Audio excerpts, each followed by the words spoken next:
I'm going to start with Ephesians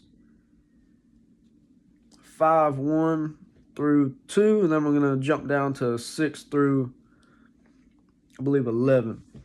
Therefore, be imitators of God as beloved children, and walk in love, just as Christ also loved us and gave himself up for us, an offering and a sacrifice to God as a fragrant aroma.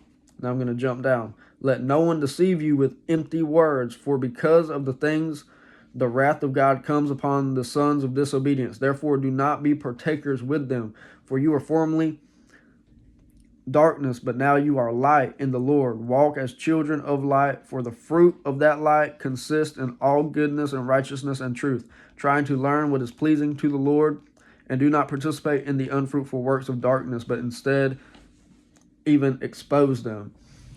So, one thing I can talk about on that, the closer I get to Christ, the less I want to associate with a whole side of my family. Really, I don't want to associate with either side of my family.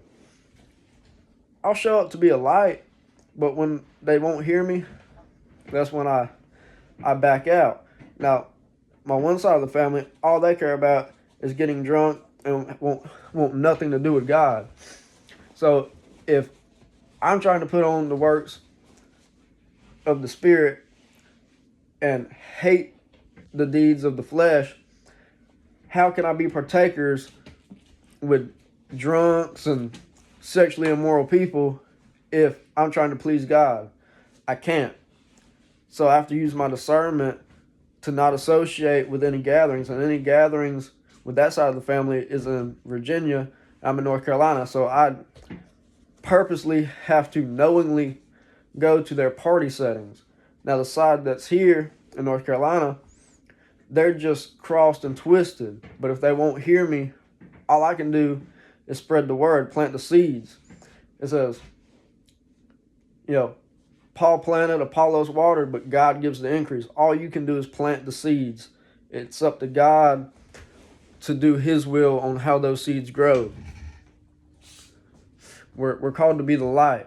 We're not enforcers. We're called to be imitators of Christ.